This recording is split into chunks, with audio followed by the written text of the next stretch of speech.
Mystiek. Wanneer je tegenwoordig hoort mystiek, is vaak niet helder waar het over gaat. Oncontroleerbaar zweverig gepraat, geworteld in de oorsprong, is dat niet.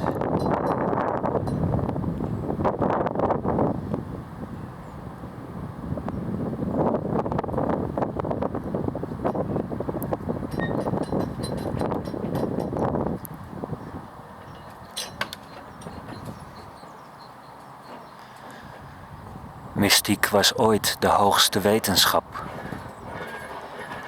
Kennisvergaring door het eigen zelf.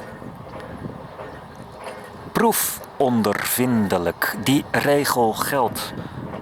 Nog steeds, die vergelijking is geen grap.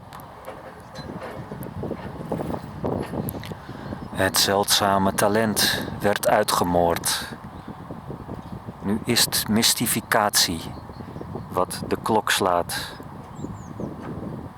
En escapisme, wensdenkromantiek. Een zoekzuchtige vindt uit principe niet.